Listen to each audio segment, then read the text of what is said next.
আসসালামু আলাইকুম ওরহমতুল্লাহি অবরাকাতুহ। রমজান মাসের 10 দিন চলে গিয়েছে এবং রমজান মাসের দ্বিতীয় 10 দিনও শেষ হয়ে যাচ্ছে। আজকের ভিডিওতে আমরা জানব মাগফিরাতের দ্বিতীয় 10 দিনে ইস্তেগফার পড়ার গুরুত্ব। আজকে আমরা এই ভিডিওতে 5টি ইস্তেগফার নিয়ে আলোচনা করব, যেগুলো খুবই গুরুত্বপূর্ণ। এই ইস্তেগফার আমাদের জীবনে আল্লাহর রহমত, বরকত ও শান্তি নিয়ে আসবে। আপনি কি জানেন এই 5 থেকে 7 মিনিট ইস্তেগফার পড়লেই আল্লাহ আমাদের গুনাহ মাফ করে দেবেন, সম্মান বাড়িয়ে দেবেন এবং রিজিক বৃদ্ধি করে দেবেন। রাসূলুল্লাহ সাল্লাল্লাহু আলাইহি ওয়াসাল্লাম বলেছেন, যে ব্যক্তি প্রতিদিন তওবা করে এবং ইস্তেগফার পাঠ করে আল্লাহ তাকে ক্ষমা করবেন। মাগফিরাতের দ্বিতীয় 10 দিনে ইবাদতের গুরুত্ব অনেক অনেক বেশি বেড়ে যায়। এই সময় আমাদের দোয়া এবং ইস্তেগফার বিশেষভাবে গ্রহণযোগ্য হয়। আসুন তাহলে আমরা এক এক করে 5টি ইস্তেগফার জেনে নেই, শিখে নেই এবং আমরা শিখব, আমলের নিয়তে শিখব। 1 নাম্বার ইস্তেগফারটি হলো আস্তাগফিরুল্লাহাল্লাযী লা ইলাহা ইল্লা হুয়াল হাইয়ুল কাইয়্যুম ওয়া আতুবু ইলাইহি। আস্তাগফিরুল্লাহাল্লাযী লা ইলাহা ইল্লা হুয়াল হাইয়ুল কাইয়্যুম ওয়া আতুবু ইলাইহি। আরবি দেওয়া আছে, উচ্চারণও দেওয়া আছে, আপনারা উচ্চারণ দেখেও পড়তে পারেন। আমরা আরবিতে যে দোয়া করি, ইস্তেগফার পড়ি, আসলে এগুলো তো পড়লেই হবে না, এগুলোর মানে কি, বাংলা কি, আমাদের এগুলো বুঝতে হবে, শেখাটা জরুরি।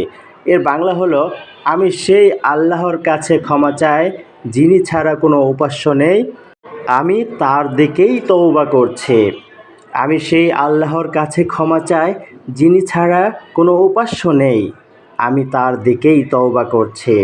এই ইস্তেগফার পড়লে লাভ কি হবে, ফজিলত কি হবে? 1 নাম্বার লাভ হলো প্রতিটি গুনাহ মাফ হবে। 2 নাম্বার, আল্লাহর কাছ থেকে শান্তি ও বরকত আসবে। 3 নাম্বার, রিজিক বৃদ্ধি পাবে। এখন এই ইস্তেগফার আপনি কিভাবে পড়বেন? ধীরে ধীরে 5 থেকে 10 বার পড়ুন। পড়ার সময় মনোযোগ দিন এবং আন্তরিকভাবে তওবা করুন। এখন আমরা 2 নাম্বার ইস্তেগফার নিয়ে আলোচনা করব। যদিও এটি অনেক ছোট, আমরা অনায়াসেই এর প্র্যাকটিস করতে পারি, আমল করতে পারি। আসুন আমরা শিখি 2 নাম্বার ইস্তেগফার। আল্লাহুম্মা গফিরলি ওয়ারহামনি, আল্লাহুম্মা গফিরলি ওয়ারহামনি। উচ্চারণ দেওয়া আছে, আপনারা উচ্চারণ দেখতে পারেন। এর বাংলা হলো, আল্লাহ আমাকে ক্ষমা করুন এবং আমাকে দয়া করুন। আমাকে ক্ষমা করুন এবং আমাকে দয়া করুন। এর ফজিলত কি? 1 নাম্বার, আল্লাহর দয়া এবং রহমত বৃদ্ধি পাওয়া যাবে। 2 নাম্বার হলো জীবনে শান্তি আসবে। কিভাবে পড়বেন? আপনি দিনের যে কোনো সময় 3 থেকে 5 বার পড়তে পারেন, আর মন দিয়ে, হৃদয় থেকে এই ইস্তেগফার পড়তে হবে। 3 নাম্বার ইস্তেগফারটি হলো আস্তাগফিরুল্লাহ মিন কুল্লি যামবি ওয়া আতুবু ইলাইহি। আস্তাগফিরুল্লাহ মিন কুল্লি যামবি ওয়া আতুবু ইলাইহি। বাংলা অর্থ হলো, আমি আল্লাহর কাছে প্রতিটি গুনাহের জন্য ক্ষমা চাই এবং তার কাছেই ফিরে আসছি। লাভ কি হবে? প্রতিদিনের ছোট বড় সব গুনাহ মাফ হবে, আল্লাহর কাছে বা আল্লাহর নিকটতা বৃদ্ধি পাওয়া যাবে। কিভাবে পড়বেন? ধীরে ধীরে পড়বেন, 5 থেকে 7 বার। পড়ার সময় দোয়া করুন, গুনাহ মনে করুন এবং আন্তরিকভাবে তওবা করুন। এখন আমরা জানব 4 নাম্বার ইস্তেগফার নিয়ে।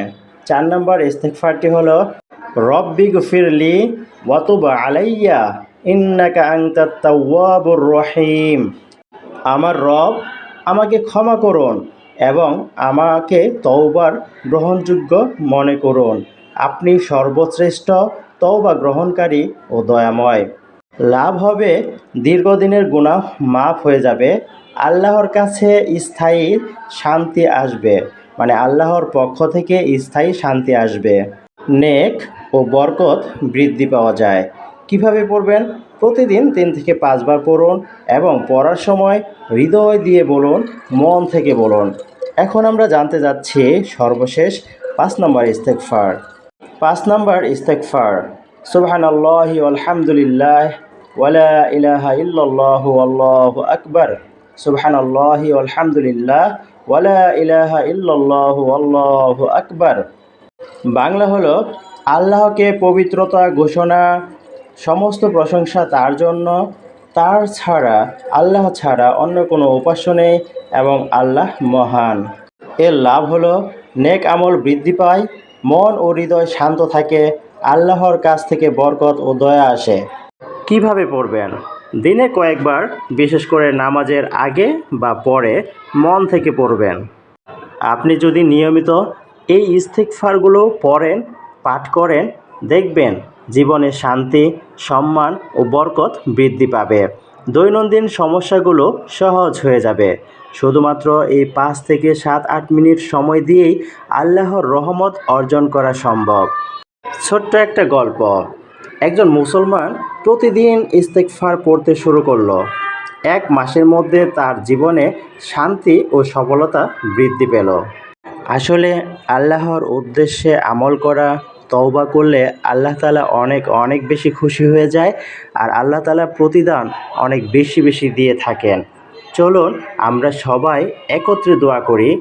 প্রত্যেকটি ইস্তিগফার 1 থেকে 5 বার পড়ি। আল্লাহ আমাদের সব গুনাহ মাফ করুন, আমাদের সম্মান বাড়িয়ে দিন, আমাদের রিজিক বৃদ্ধি করুন। আসুন আমরা সবাই তওবা করি, আর আমরা একজন আরেকজনের জন্য দোয়া করব। আপনি যদি আপনার নিজের জন্য দোয়া করেন তাহলে হলো একটা লাভ, আর আপনি যদি অন্যের জন্য দোয়া করেন তাহলে 2টা লাভ। লাভটা কি? আপনি যদি অন্যের জন্য যে জিনিসটা চাইবেন, আল্লাহ অমুককে এটা দাও, আল্লাহ আপনাকে ওইটা দিবে, আপনার না চাইলেও দিবে। সো এই জন্য আপনি দোয়া চাবেন অন্য মুসলমান ভাই বোনদের জন্য, তাহলে আপনার দোয়াও হবে, আপনি সওয়াবও পাবেন, ইভেন আপনি যে জিনিসটা দরকার আপনার সেটাও আপনি পেয়ে যাবেন। আল্লাহ আমাদের সবাইকে মাফ করুন, আমিন।